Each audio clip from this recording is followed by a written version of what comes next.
Buenas noches, profesor Sergio. En esta Buenas noches. Con mi ocasión les vamos a compañero, presentar informado sobre Eduardo Ramos y mi persona Andrés Felipe Villamizar.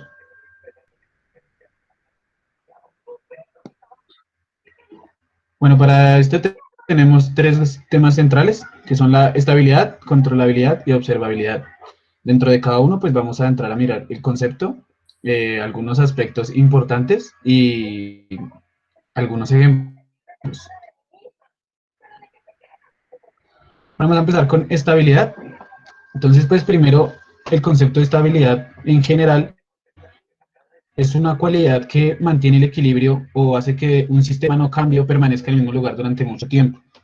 Entonces, por ejemplo, aquí vemos en la imagen objetos perfectamente balanceados o estables y permiten que el sistema esté quieto en el punto y no haya alteración. Bueno, entonces, ya entrando en materia, tenemos la estabilidad en sistemas de control.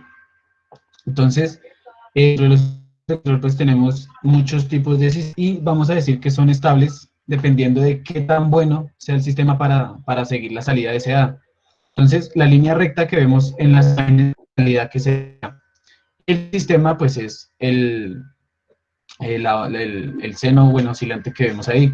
Entonces, por ejemplo, a la parte vemos un sistema estable. ¿Por qué es estable? Porque el sistema trata de converger hacia la salida deseada y cada vez se mantiene más en ese punto. Entonces decimos que es un sistema estable. En cambio, el de abajo es un sistema inestable, ya que como vemos, el sistema no sigue la salida y se aleja muchísimas veces del punto que necesitamos. Entonces se dice que ese sistema es inestable. ¿Por qué es importante que el sistema sea estable? Porque esto va a permitir que el sistema sea bueno y pues no tengamos otros problemas a la hora de la controlabilidad y otros conceptos que tenemos adelante. Entonces, un ejemplo ya de sistemas. Entonces, en el primero, en el de la izquierda, vemos un sistema que es estable y vemos su comportamiento. Este comportamiento lo define la función de transferencia que vemos ahí. Y aquí le damos pues los ceros y los polos de nuestra función de transferencia. Esta gráfica de ceros y polos más adelante será importante para establecer si los sistemas son estables o no. A la derecha pues vemos un sistema inestable, a pesar de que también es un sistema con realimentación negativa, pues vemos que realmente el sistema converge hacia la salida deseada y al contrario se va alejando cada vez más en el tiempo de la salida que queremos.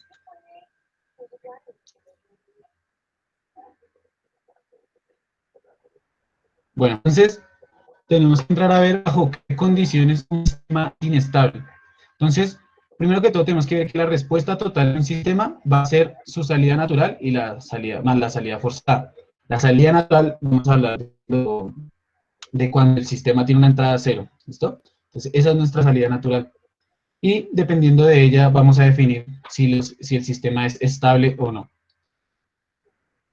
Entonces, bueno, entonces para un sistema LTI es estable si su respuesta natural tiende a cero cuando el tiempo tiende al infinito. Es decir, cuando evaluemos si cuando haya pasado mucho tiempo que el sistema esté encendido, realmente al infinito pues en la realidad no existe, pero pues matemáticamente lo más a la derecha posible, si el sistema eh, tiende a cero en su respuesta natural, quiere decir que el sistema es estable. Entonces, acá vemos dos imágenes donde vemos que el sistema es asintóticamente estable en ambos casos, sin la forma que tenga, siempre converge a esto.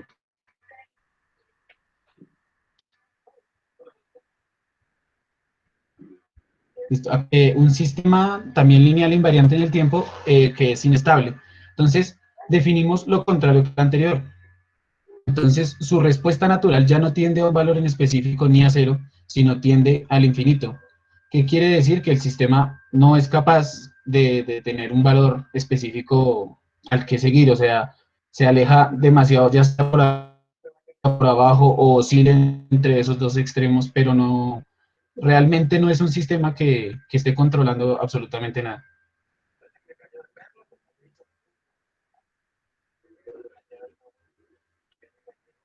Y tenemos un tercer caso, que es un caso muy especial, que es cuando el sistema es críticamente estable.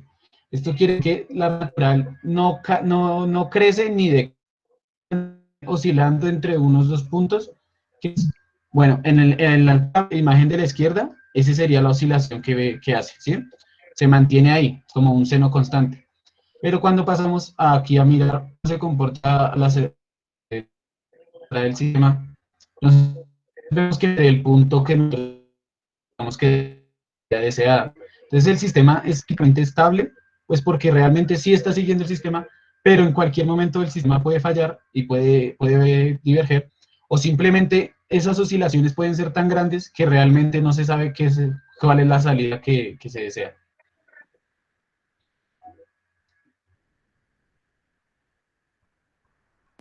Entonces, aquí tenemos que entrar a ver cómo mejorar la estabilidad. Entonces, por lo general, la retroalimentación negativa entonces ayuda a mejorar esta estabilidad. Eh, el estudio de los polos y los ceros de la función de transferencia es lo que nos va a permitir tener como una primera noción de criterio para saber si los sistemas son estables o no. Entonces, acá como dice en el texto, podemos ver que si los polos están ubicados en el lado izquierdo del plano complejo, entonces van a producir respuestas naturales de forma exponenciales decrecientes puras o sinoides amortiguadas. Quiere decir que pueden acercarse muchísimo más a la salida deseada.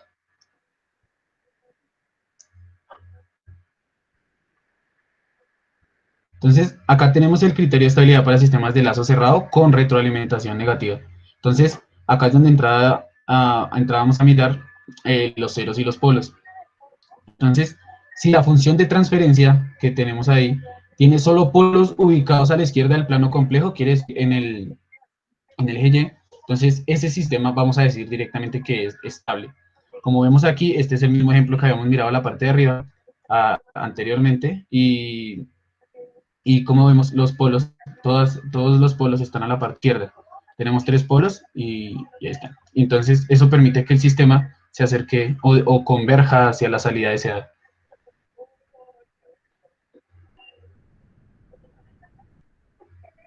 Entonces aquí vemos un ejemplo entonces con el sistema divergente, también que vimos anteriormente. Y entonces lo que va a pasar es que si tenemos menos un solo al lado derecho del plano complejo del eje, entonces el del eje imaginario lo que va a pasar es que si haya uno solo, el sistema de una vez va a empezar a hacer estas oscilaciones hacia afuera, va a empezar a diverger, entonces nos inestabiliza el sistema totalmente. Entonces, bajo este criterio de los polos a la izquierda o a la derecha del plano complejo, del eje Y, del eje imaginario, entonces ya con este criterio podemos dar un acercamiento grande a qué estabilidad de las funciones de transferencia.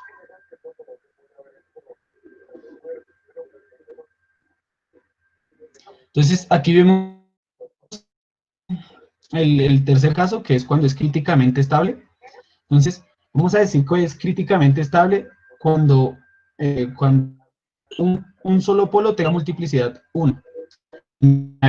Por ejemplo, vemos acá un polo que está parado en todo el eje imaginario. En este caso está en el origen, pero sin importar que esté en el origen, si está en el eje imaginario, ya nos va a entregar un sistema críticamente estable. Nótese también que el resto de los polos están a la izquierda del plano imaginario. Entonces, eso nos va a entregar el sistema. Si hubiera un solo polo a la derecha, volvemos al caso anterior, que se nos inestabiliza.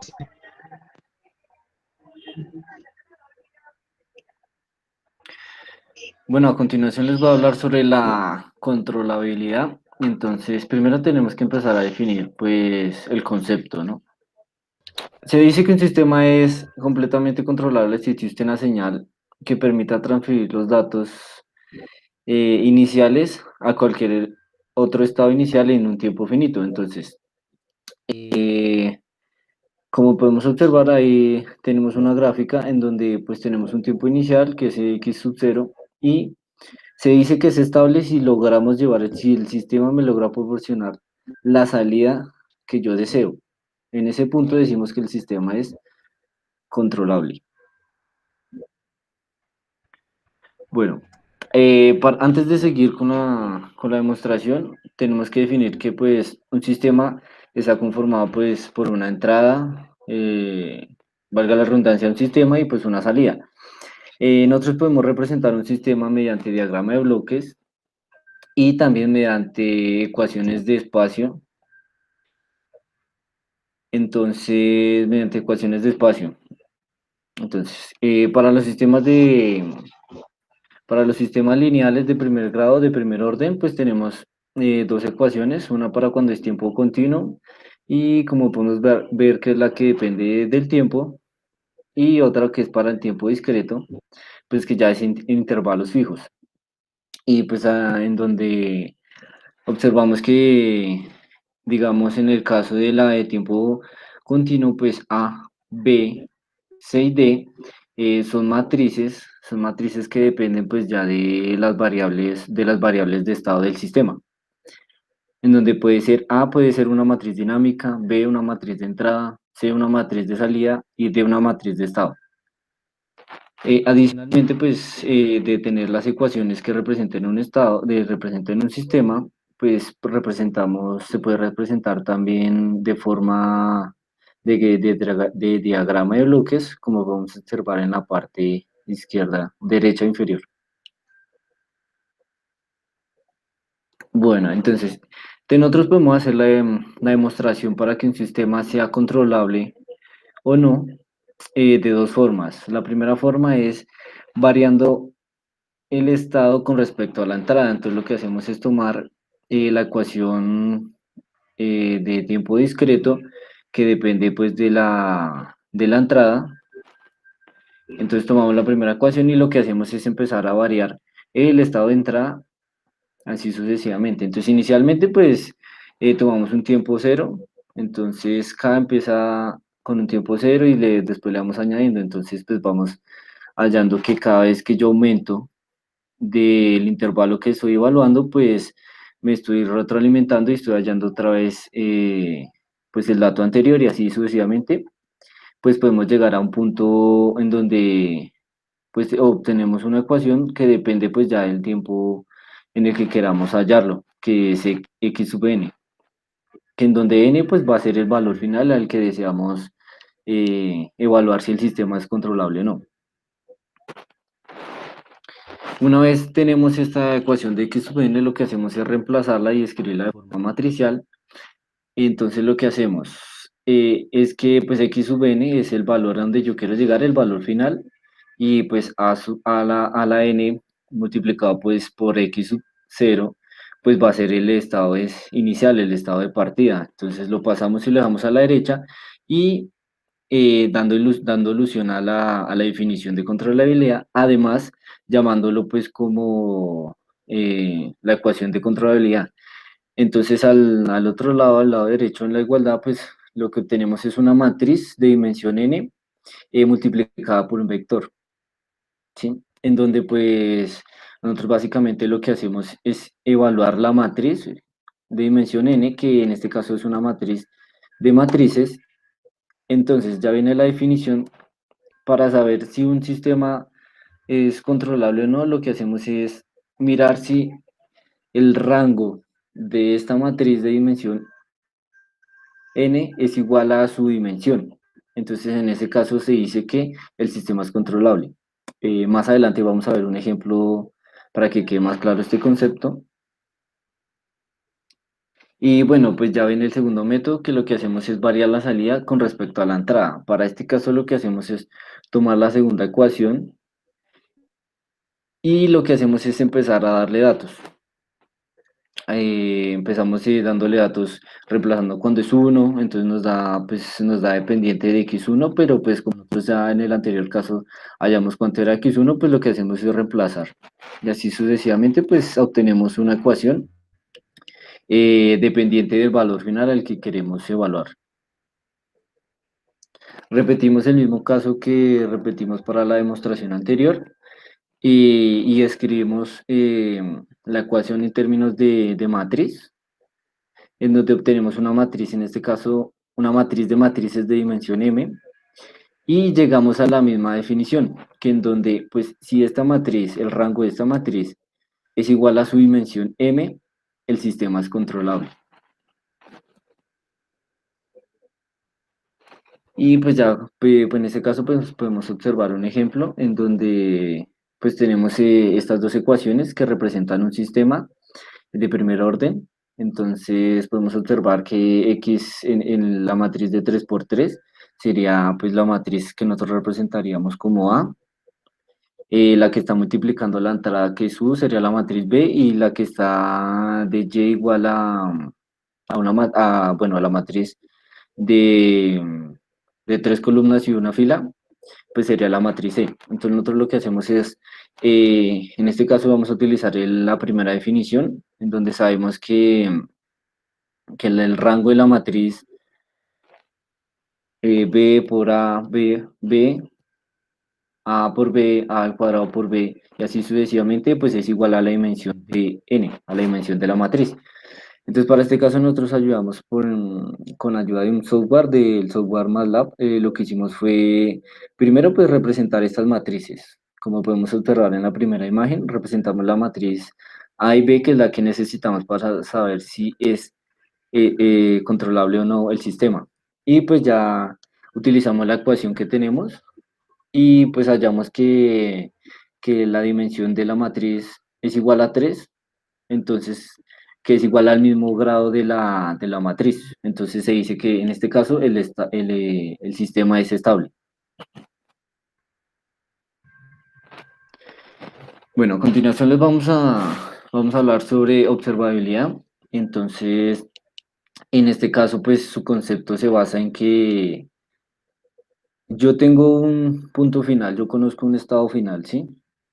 Y lo que quiero saber es, bueno, lo que se busca saber es si por medio de conocer el estado final puedo llegar a conocer, a determinar el estado inicial sin conocerlo. Entonces el concepto se basa en que tenemos un estado final y lo que buscamos es determinar, es saber si se puede determinar su estado inicial. Bueno, repetimos un caso similar, repetimos el proceso similar al que hicimos para controlabilidad, y tenemos las mismas dos ecuaciones. Estas ecuaciones son generales para sistemas de primer orden, y pues realizamos el proceso. Bueno, inicialmente debemos de tener presente que no conocemos pues la entrada. Entonces, como en este caso pues U sub K es la entrada, entonces lo que vamos a hacer es que la vamos a igualar a cero, debido pues a que no se conoce. Y nos queda la ecuación, bueno, que no se conoce. Y lo que empezamos a hacer es a darle datos. Empezamos a reemplazar y a darle valores, hasta que llegamos como al estado final que nosotros tenemos, que conocemos. Y pues al final lo que llegamos a una conclusión similar a la de controlabilidad, y pues lo que decimos es que en este caso hallamos una matriz de matrices ubicada de esta manera, como podemos observar, y pues decimos que si el rango de esta matriz es igual a la dimensión, se dice que el sistema es observable. A continuación vamos a ver un ejemplo. Tenemos el mismo ejemplo que utilizamos para controlabilidad, y lo que hacemos es, pues ya conocemos cuáles son las matrices, entonces lo que hacemos es utilizar la fórmula, o también podemos utilizar el comando ops, y señalamos pues las dos. En este caso necesitamos saber utilizamos la matriz C y la matriz A para determinar si el sistema es observable. Y pues como podemos observar, el rango es igual a la dimensión, entonces en este caso el sistema también es observable. Gracias. Hasta luego, esperamos que la explicación haya sido clara y pues cualquier consulta la pueden poner en los comentarios.